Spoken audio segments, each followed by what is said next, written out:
Right now, lawmakers are calling for an extension on the public comment period for F-35 jets that could be stationed at Truex Field.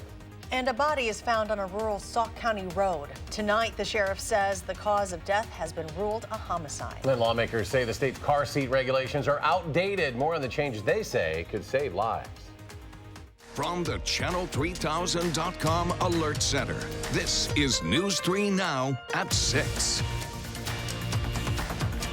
Thank you for joining us. Happening now, the Madison Metropolitan School Board is discussing a resolution that would ask the Air Force not to consider Madison as a preferred location for F-35s. Amy Reed joins us live from outside that meeting to explain how this fits into the larger discussion of the jets happening today. Amy? The school board is talking about a resolution that's quite similar to the one that the city of Madison passed just last week. The school board members said that they are concerned about the impact these jets could have on students. And there are multiple schools in the impact zone or just outside it, including 3 elementary schools.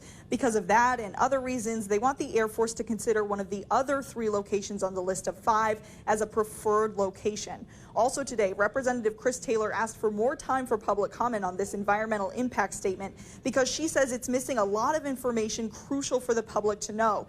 Those comments are due Friday, but Taylor is hoping for a 60-day extension. Now, there's a lot going on this front today. We'll bring you the latest on the school board discussion and the other concerns that local representatives are bringing up tonight on News 3 Now at 10. Amy Reed reporting live. Amy, thank you. And new at 6, Dane County Regional Airport and Truax Field have been awarded almost $4 million in federal grant money. U.S. Transportation Secretary Elaine Chao announced more than 350 Federal Aviation Administration infrastructure grants. She made that announcement at LaGuardia Airport this morning. Dane County will go towards rehabilitation of a service road and modifications to an access road. In total, Wisconsin airports are getting more than $50 million for safety improvements. Officials are investigating a homicide in a rural part of northeastern Sauk County.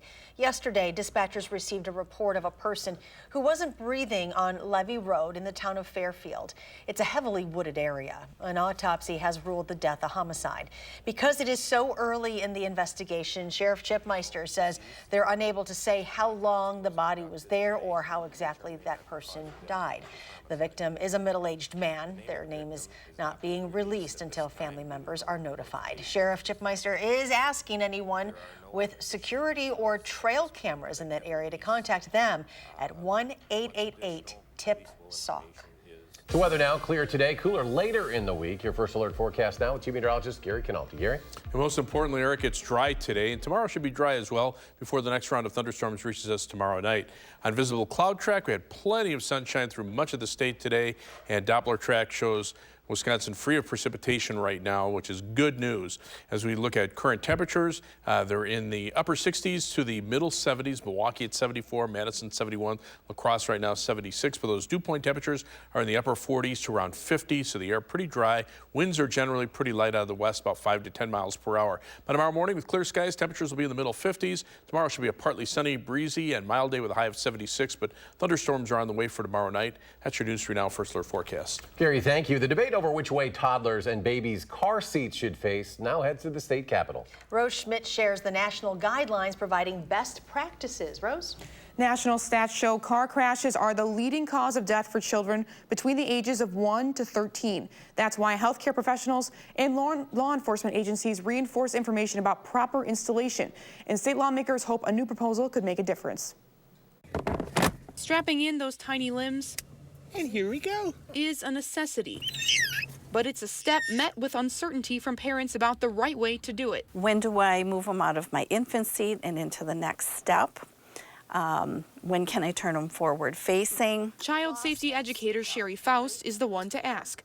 Guidelines from the American Academy of Pediatrics and the National Transportation Safety Board both recommend keeping children in rear-facing seats as long as possible. Everybody's in a hurry to move them from one stage to the next, and we really want them to stay in that stage as long as we can, per the manufacturer's recommendations as far as height and weight limits. Pediatricians say facing the back of the car can mean an infant survives a car crash that they wouldn't survive facing the front. After that baby's born and you have that baby in that car seat for the first time, it's the slowest drive of your life. In Wisconsin, current law only requires babies less than a year old or who weigh less than 20 pounds to face the back. But State Representative Chris Taylor is trying to amend that. What we really need to do is just make a very small change in our state law to say at least keep kids until they're age 2 rear-facing. Her bipartisan bill is backed by groups like Save Kids Wisconsin and the state's chapter of the American Academy of Pediatrics. They say science around child safety is constantly changing. Usually by this stage, they're able to kind of climb up themselves. As people like Faust want to help parents sort out the safest information for their children. They are safer rear-facing as long as they can than when they have to move forward-facing, staying in that 5-point harness as long as they can. And then lastly, that booster seat. The bill was introduced in a previous session and passed the state assembly, but it stalled in the Senate. The proposal is still in its early stages now, but it's circulating for more lawmakers to co-sponsor it. Rose, thank you. The FDA has approved Madison-based Exact Sciences at-home colorectal cancer screening kit for a younger age group. Cologuard was originally approved for people ages 50 and older. Now it's approved for ages 45 and up. The company says by expanding the approved age, Cologuard is available to 19 million more people. Colorectal cancer, the second deadliest cancer in the United States. Since 1994, there's been a 51% increase in colorectal cancer among people younger than 50 years old. Police are looking for a group of at least 8 people involved in multiple car thefts and home burglaries across Dane County. Security cameras captured them running from car to car on the northwest side of Cottage Grove, checking for unlocked vehicles. They were riding around in a Lexus and an Infiniti, both stolen in Fond du Lac County. The Dane County Sheriff's Office is investigating. Officials say the group has also stolen valuables from a home in the village of Windsor and was able to steal a 2019 BMW in Cottage Grove. A contractor is dead after an industrial accident at a hotel in Wisconsin Dells. According to a release from the Lake Delton police chief, a private contractor was struck by an excavator this afternoon at Hotel Rome, part of the Mount Olympus water park. That person could not be resuscitated and was pronounced dead at the scene. Police do not believe any criminal activity is involved. OSHA is handling the investigation. A fun homecoming parade in the small town of Blanchardville quickly turned to controversial. While the Pecatonica School District does not sponsor the event, they strongly condemn a quote, racist float that appeared, and the issue has continued to stir up debates on social media. Amanda Quintana has the story. There's still pictures of alumni, streamers, and posters lining Main Street. But what a lot of people remember is a float that appeared during the parade. I was just totally shocked, like very surprised that it even made it to be in the parade. The woman who took this picture on Saturday and posted it to social media, now scared to show her face after the backlash she's gotten. I was just stunned that that grown adults would think that that is okay and that they don't see the racism behind it. To me, it's so obvious. Ahead of the game between Pecatonica, Argyle, and Southwestern in a parade put on by the Blanchardville Pecatonica Alumni Association, the 2004 alumni rode on this float. The sign saying, "Trump needs a wall to deal with the Southwestern crew." The men in the ponchos were trying to jump over the fence or climb up it, basically just trying to get to the other side. And the men in the jerseys were pushing them down. One of them was kind of like punching one of the men in the ponchos, pantomiming it. While others on social media and even the school district are calling it racist, many in the village of Blanchardville think it was a joke. People are taking it the wrong way and they're blowing it way out of proportion. The village president agrees, commenting it's a non-issue and someone is trying to make an issue about nothing. It's a football game. They were pushing them back, you know. And so it's part of the football and then part of the president, you know, building that wall. But I don't think it was racist at all. The village clerk says because the Alumni Association puts on this parade, the village has no say in what floats go into the parade. They just clear the road. In Blanchardville, Amanda Quintana, News 3 Now. The Alumni Association tells us they haven't met yet to discuss the issue, so they aren't commenting on what they will change, if anything, to make sure something like this does not happen again. Today is U.S. Representative Sean Duffy's final day in Congress. He has served the 7th District in northern Wisconsin since 2010. Governor Tony Evers has now announced a special election to fill that vacancy on Monday, January 27th. Duffy is resigning more than a year before his current term expires so he can care for his 9th child, who is due in late October and has been diagnosed with a heart defect. Senate Majority Leader Scott Fitzgerald raising the possibility of cutting taxes next year. He says the legislature could tap additional tax revenue the state is projected to collect. Fitzgerald made the comments just days after launching his bid for Congress in the heavily Republican 5th Congressional District, which includes the conservative northern and western Milwaukee suburbs. More local news now. The Cross Plains Firehouse has a new work of art. A post to the department's Facebook page says firefighters combined old hoses and painted the American flag design over the top. The project took several weeks, and this weekend the finished work of art was hung from the ceiling above the fire trucks. Next at 6, turnout for high school sports is declining. In a story you will only see on News 3 Now, we're looking into the reason behind the trend. And you can buy a backpack to help a good cause at the UW Bookstore. We'll share how the proceeds will turn into food and resources for local families.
A new partnership is helping local families in need. The University Bookstore and Adventurous Backpack Company teamed up to sell what they call minimalist backpacks on State Street. For every backpack sold, Adventurous donates 25 meals to Second Harvest Food Bank in Madison, and $1 per backpack goes to the United Way of Dane County.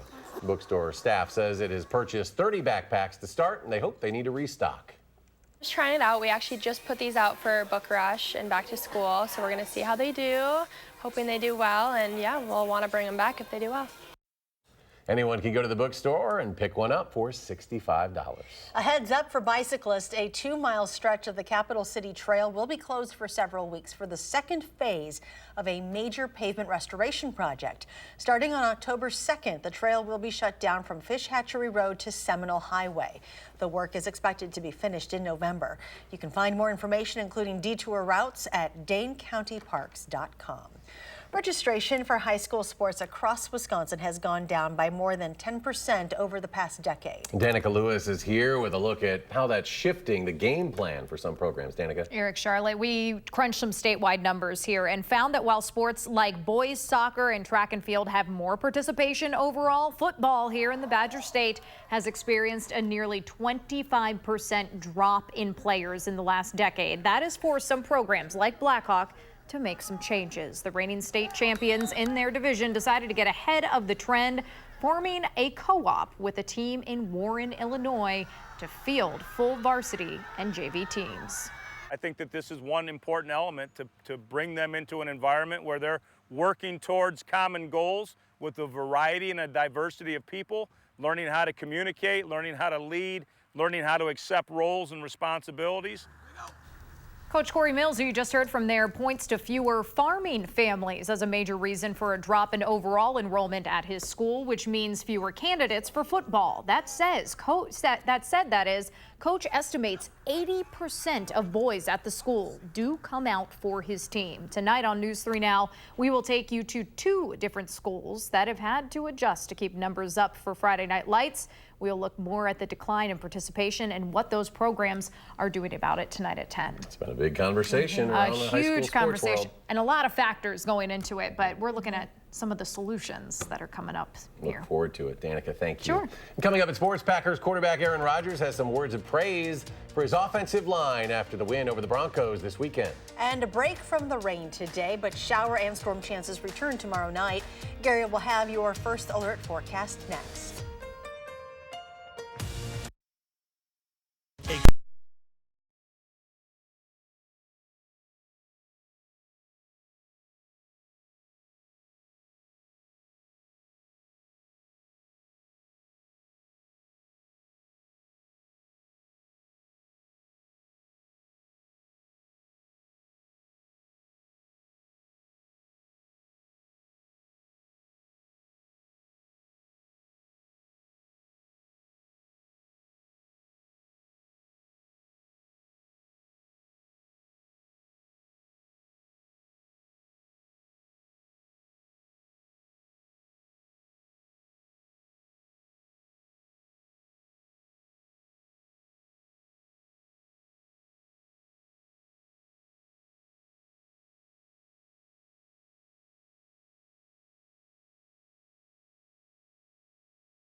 Chief Meteorologist Gary Canalti joins us now, and I wasn't able to mow the grass this weekend, Gary. She doesn't mow the grass. I couldn't even mow Nobody it this has morning. to know this. You don't mow the grass. Because I can't do straight lines, okay? I mow 2 lawns, so I know exactly what you're talking about. We can add a 3rd one. Yeah, well, enough is enough for me.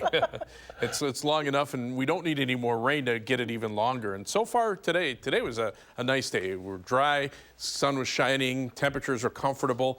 We need more days like this, but this is what happened over the weekend. General 1 to 2 inch rainfalls through much of southern Wisconsin, down toward Illinois, a little bit lesser amounts over toward Milwaukee.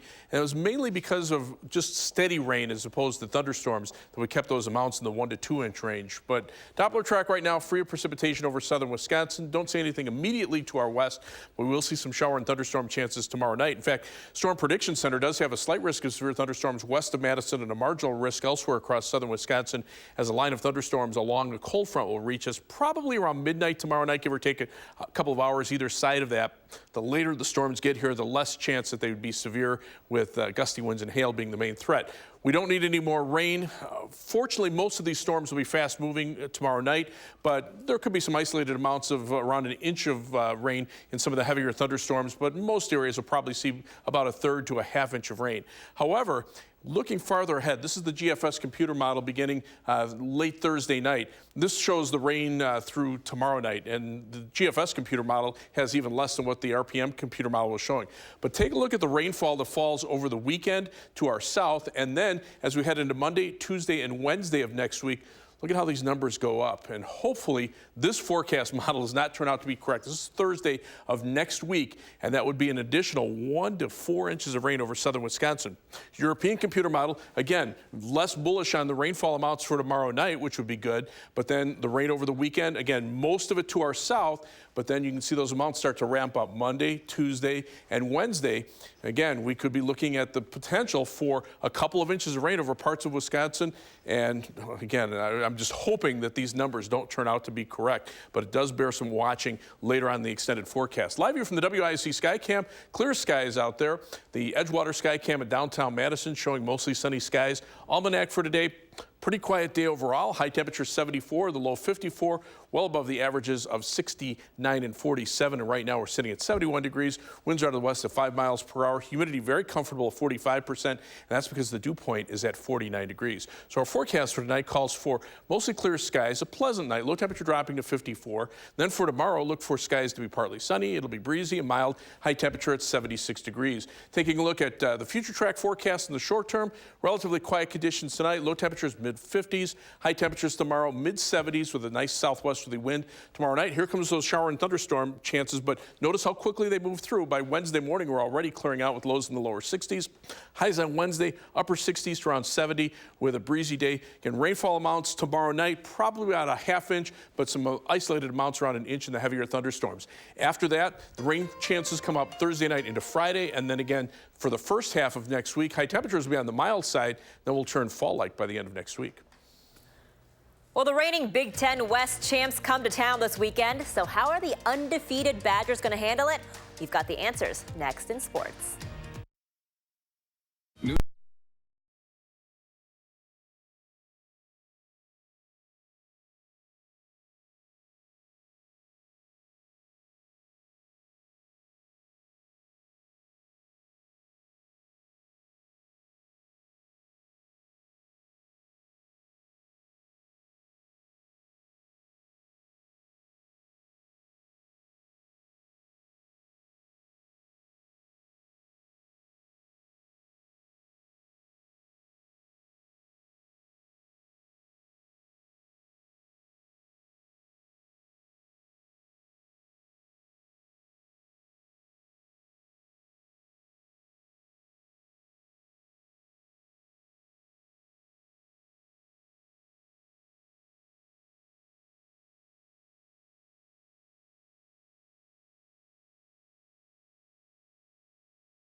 Well, it is going to be some more early mornings for the Badgers these next few weeks. Wisconsin announcing today that the game against Kent State in 2 weeks will again be at 11 a.m. But that early kick seems to be boding well for the Badgers.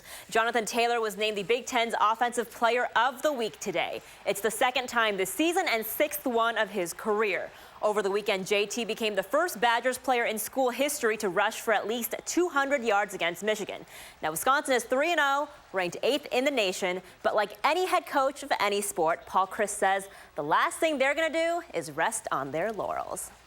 I think they're having, fun playing the game, and when I say fun, they're preparing during the week, and then they're putting it out there. And what's great about the season is each week it's a new challenge, and you got to push that reset. But I like the way they're, playing as a team. I wouldn't say we had something extra because of them being like the reigning West Division champs, but I think just the fact that we're getting into the Western Division, for us to accomplish the goals that we want to accomplish, you need to win the West.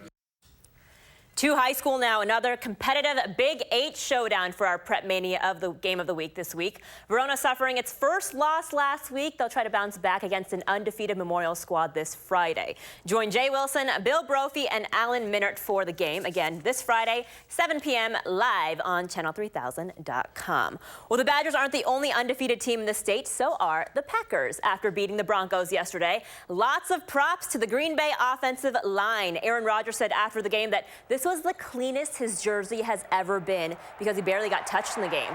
And with a short week, the Packers host the Eagles on Thursday. That's very, very important for the health and recovery of the players.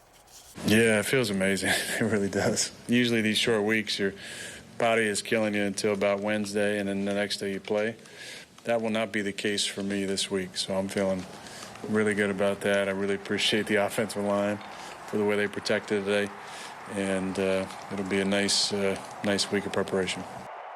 And hey, speaking of the Eagles, I feel like the Philadelphia faithful are in that group of sports fans that are loyal, pay attention to their teams, and even sometimes a little critical, pretty similar to fans here in Wisconsin.